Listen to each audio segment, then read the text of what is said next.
भाइयों बहनों नमस्कार। All India anganwadi news channel में आपका स्वागत है। चैनल से जुड़ने के लिए नीचे दिख रहे रेड कलर के सब्सक्राइब बटन पर आपको सबसे पहले क्लिक करना है। फिर साइड में एक नोटिफिकेशन बेल यानी घंटी बन के आएगी, उस पर जब आप दबाएंगे तो 3 घंटी आपको दिखेंगी, जिनमें सबसे ऊपर आल वाली घंटी आप लोगों को दबा लेनी है। आंगनबाड़ी सेविका सहायिका मिनी बहनों, आज के इस वीडियो में आप सबका स्वागत है। वीडियो को पूरा देख लेना, क्या क्या खबरें इस वीडियो में लगी हैं ताकि आपको पता भी चल जाए। तो जैसा कि आप देख रही हैं, ये हमारे पास एक सरकारी आदेश सबसे पहले आपको दिखा रहे हैं। जरूरी आदेश है और ये बिहार सरकार में समाज कल्याण विभाग से 14 सितंबर को जारी हुआ है, यानी कल का ही नया आदेश है। सभी जिला पदाधिकारियों को पूरे बिहार में ये लेटर भेजा गया है और आंगनबाड़ी केंद्र भवन के निर्माण के लिए भूमि की उपलब्धता से जुड़ा हुआ है। तो आंगनबाड़ी सेंटर जहां कहीं बनने होंगे तो उसके लिए भूमि का यहां पर चयन करने उस सबसे ये मैटर करता है। आइए इसको पूरा विस्तार से पढ़ते हैं। इनका कहना है कि सूचित करना है कि सभी आंगनबाड़ी केंद्रों का संचालन सरकारी भवनों में किया जाना है। राज्य के अंतर्गत लगभग 75,000 आंगनबाड़ी केंद्र किराए के भवन में संचालित हैं। यह दशा है बिहार राज्य की, जहां पर 75,000 आंगनबाड़ी केंद्र जो है किराए के भवनों में चल रहे हैं। आप अंदाजा लगा सकते हो कि कैसी स्थितियां हैं शिक्षा के मामले में। अब देखिए, आंगनबाड़ी केंद्र निर्माण जो के लिए भूमि की उपलब्धता में अंचलाधिकारियों से अनापत्ति प्रमाण पत्र प्राप्त करने में कतिपय विलंब को देखते हुए विभागीय पत्र जो कि 14/7/2022 का है, जिसके द्वारा जिला के अंतर्गत अंचलाधिकारी और बाल विकास परियोजना पदाधिकारी इनकी एक संयुक्त टीम बना करके किराए के भवन में संचालित होने वाले आंगनबाड़ी केंद्रों के लिए निर्धारित क्षेत्रांतर्गत भूमि और भूखंड का चयन करके आईसीडीएस निदेशालय को उपलब्ध कराने का अनुरोध किया गया था। यहां पर एक टीम भी जो है बनाने के लिए कहा गया, क्योंकि इन कामों में बहुत ही लापरवाही बरती जा रही थी जो है भूमि के चयन में, इसीलिए एक टीम भी बनाने के लिए बोला गया। अब फिर भी जो है यहां पर आप देख रहे हैं आगे क्या इनका कहना है। इन्होंने कहा है कि दिनांक 29/8/22 को ग्रामीण विकास विभाग के साथ में आयोजित उच्च स्तरीय बैठक में भूमि की उपलब्धता के क्रम में उपरोक्त उल्लिखित जो है विलंब के अतिरिक्त भूमि का सही स्थान पर उपलब्ध नहीं होना, विवादित भूमि प्राप्त होना, समतल भूमि का नहीं होना इत्यादि गतिरोध को दूर करने के लिए गए निर्णय के आलोक में निर्देश है कि उपरोक्त उल्लिखित संयुक्त टीम में अंचलाधिकारी और बाल विकास परियोजना पदाधिकारी इनके साथ में संबंधित मनरेगा के कार्यक्रम पदाधिकारियों को भी सम्मिलित करके निर्धारित क्षेत्रांतर्गत भूमि भूखंड के चयन की कार्रवाई की जाए तथा भूमि उपलब्धता की सूचना आईसीडीएस निदेशालय को शीघ्र उपलब्ध कराई जाए। भूमि के विधिवत हस्तांतरण की कार्रवाई सक्षम प्राधिकार का आदेश प्राप्त कर सुनिश्चित किया जाए। आप देख कृपया इसे उच्च प्राथमिकता दी जाए। सचिव समाज कल्याण विभाग बिहार पटना से एक बहुत ही बेहतर सा लेटर जारी, लेकिन इन कामों में बरती जाने वाली लापरवाही के चलते इन कामों को जो है वहां पर पतीला दिखाया जा रहा है और ऐसे समय पर समय बीत रहा है। पहले से दशा कुदशा यहां पर बनी हुई है। 75,000 की जो है आंगनबाड़ी केंद्र हैं बिहार में, जो कि किस पर चल रहे हैं, जो कि चल रहे हैं वहां पर किराए पर। जैसा कि बहनों आप देख सकती हैं, समाहरणालय शेखपुरा से हमारे पास एक ये लेटर है जिसमें कि ये आदेश में क्या कहा जा रहा है उसको सुनिएगा। इसमें लिखा है कि निदेशक आईसीडीएस निदेशालय बिहार पटना के पत्र 878 जो कि 23/2/2022 का है, इसके आलोक में दिनांक 15 सितंबर को जिला के अंतर्गत सभी आंगनबाड़ी केंद्रों पर टीएचआर का वितरण किया जाएगा। यानी आज 15 सितंबर है और आज ही वहां शेखपुरा में टीएचआर का वितरण होगा। तो टीएचआर का वितरण सुचारू रूप से हो, इसके लिए सघन जांच की भी आवश्यकता है। तो यहां पर एक विवरणी दी गई है जिसमें बाल विकास परियोजना अधिकारी और आपकी सुपरवाइजर इनको केंद्र आवंटित कर दिए गए हैं। आज ये जाकर के जो है पोषाहार बट रहा है, इसकी निगरानी करेंगी। जिनमें आप देख सकती हैं ये सब सुपरवाइजरों के नाम हैं और जिनमें परियोजना अधिकारियों के भी नाम हैं, आवंटित परियोजनाओं के नाम, पंचायतों के नाम, आवंटित केंद्रों की संख्या सब दे दी गई है। तो इस तरह से यहां पर पूरा लिस्ट आया हुआ है। और इनके अलावा देखो, सुपरवाइजर को आदेश दिया जाता है कि निर्धारित तिथि को अपने अपने आवंटित केंद्रों पर जाकर के निर्धारित मात्रा में टीएचआर का वितरण कराएं और प्रतिवेदन जो है कम से कम 5 लाभुकों का जो है यहाँ पर बयान भी लें और उसी दिन शाम 5 बजे अपराह्न तक जो है जिला प्रोग्राम कार्यालय शेखपुरा में उसको उपलब्ध भी कराएं। तो इस तरीके से आप देख रहे हैं पोषाहार वितरण की निगरानी को लेकर के बिहार के शेखपुरा से एक लेटर है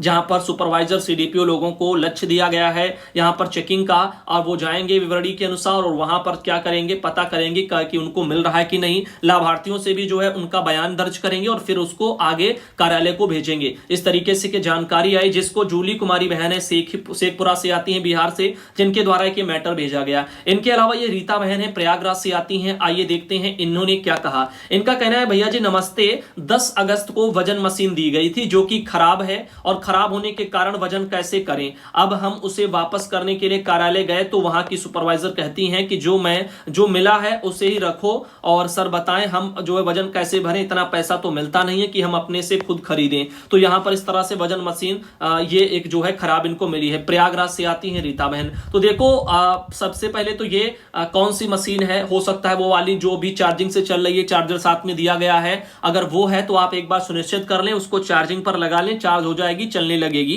क्योंकि रखे रखे मशीनें जो है डाउन हो गई है बैटरी, जो यहां पर फिलहाल बांटी गई है, जैसे अन्य अन्य जनपदों में कई बहनों ने ये बताया है। तो आप चार्जिंग पर लगा लें अगर चार्जिंग वाली हो, और अन्यथा जो है अपने विभाग को ही आपको सूचित करना होगा, वही इस बारे में कुछ ना कुछ करेंगे। अब देखो शोभा रानी बहन है मेरठ से आती हैं। एक तरफ आप देख रहे हो आज जो है कई जगह से खुशखबरियां मिली, जैसे झारखंड में आपने मानदेय वृद्धि की कई जो है खबरें देखी। अब देखो यहां पर ये आपका जो गोंडा पड़ता है झंझरी में, गोंडा यानी कि उत्तर प्रदेश का जिला।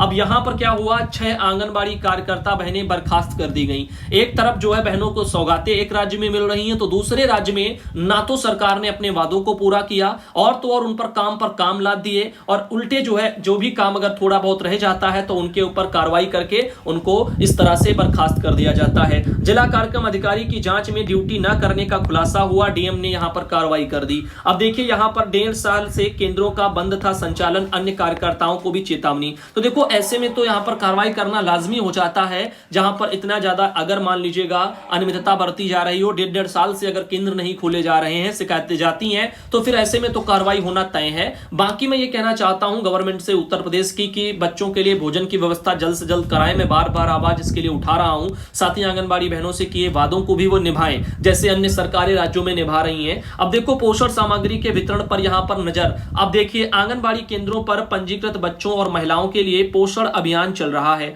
जिसमें गर्भवती और धात्री महिलाओं को योजना का लाभ दिया जाना है। अन्य परियोजनाएं भी संचालित हो रही हैं, जिसकी निगरानी की जा रही है। डीपीओ का कहना है कि पोषण सामग्री के वितरण में लापरवाही पर जो है यहां पर कार्रवाई की जाएगी। विभाग की हर गतिविधियों की निगरानी वहां पर हो रही है। तो आप देखिएगा इस तरीके से कि बाल विकास विभाग में ड्यूटी न करने वाली कार्यकर्ताओं को जांच में यहां पर ये तेजी यहां पर आई है। अब झंझरी के यहां पर साथ जो है मुझेवना शायद कुछ ब्लॉक है, आधा दर्जन केंद्रों के 1.5 साल तक बंद होने का खुलासा हुआ। इसके बाद ये कार्यकर्ता और 4 सहायिकाओं को जो है सेवा में बर्खास्त कर दिया गया है। लेकिन एक बात बताओ, 1.5 साल से अगर केंद्र नहीं खुल रहा है तो आंगनबाड़ी जिम्मेदार है या फिर उनके साथ साथ वहां की सुपरवाइजर भी जिम्मेदार हैं, अधिकारी भी जिम्मेदार हैं। अब 1.5 साल में न जाने कितनी बार जो है निरीक्षण लगे होंगे, तो सुपरवाइजरें क्या निरीक्षण करने नहीं गई? तो सुपरवाइजरों की भी तो कार्यशैली पर सवाल खड़ा होगा, है बात की नहीं है। तो सुपरवाइजरों पर तो कोई कार्रवाई नहीं हुई, केवल आंगनबाड़ी ही 1.5 साल से नहीं जा रही है तो उन पर कार्रवाई हुई है। अब सुपरवाइजरों का दायित्व होता है तमाम गतिविधियां, तमाम तरह से संचालन, केंद्रों पर जाना और यहां पर निरीक्षण होना, हर महीने रिपोर्ट होना, जो दिन लेना देना, पोषाहार का वितरण होना, तमाम चीजें होती हैं हर महीने, जिनके आधार पर सुपरवाइजरों के भी कार्यदायित्व होते हैं केंद्रों पर विजिट करना और उनका निरीक्षण करना, चेकिंग करना।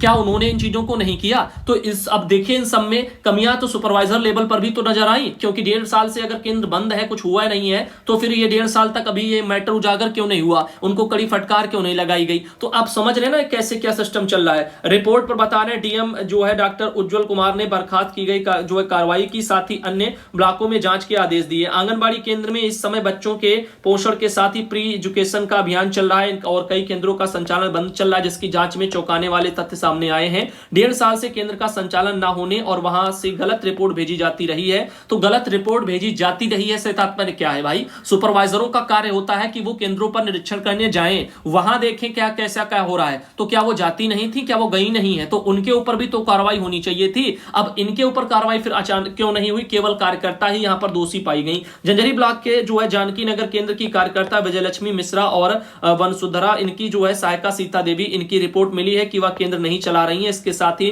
मधुरा चौबे की सहायिका पुष्पा देवी, शहर के रानी बाजार की ममता रानी, इनके भी केंद्र न आने की रिपोर्ट मिली है। मुझेना के जो है भीर भारी केंद्र का कार्यकर्ता रश्मि सोनी और ऐसे तमाम हैं। अब आप देखिएगा इनके 1.5 साल से न आने की जानकारी इन सबकी मिली है। अब बताओ तो हमारा यही कहना है कि क्या सुपरवाइजरों और अधिकारियों का कर्तव्य नहीं होता है कोई भी कि वो आंगनबाड़ी केंद्रों पर कभी विजिट करें और कभी देखें कि वहां पर उनका क्या कार्यदायित्व है और उसको वो निभाएं। लेकिन ऐसा तो यहां पर कुछ नजर ही नहीं आया। शोभा रानी महन मेरठ से आती है, 1.5 साल तक अगर कार्यकर्ता केंद्र ना जाए ना खोलें, इन मैटरों पर अगर कार्रवाई हो इस मुद्दे को लेकर के, तो कहीं ना कहीं सुपरवाइजर भी दोषी। मैं चाहूंगा कि आप सब भाई बहनें इस वाले मैटर पर अपनी कोई ना कोई राय जरूर दें, क्या इसमें हो सकता है। और जो है कि यहाँ पर आंगनबाड़ी बहनें 1.5 साल से अगर नहीं जा रही हैं तो क्या सुपरवाइजर की कोई जिम्मेदारी ही नहीं है कि वो जो है उनको पता कर पाए कि वो आ रही हैं कि नहीं आ रही हैं। उनके लिए क्या उन्होंने कोई कारण बताओ नोटिस 20 जारी किए, तो कहीं ना कहीं कुछ ना कुछ कमियां और भी हैं। आप क्या कहना चाहेंगे उसमें बताना। साथ ही देखिएगा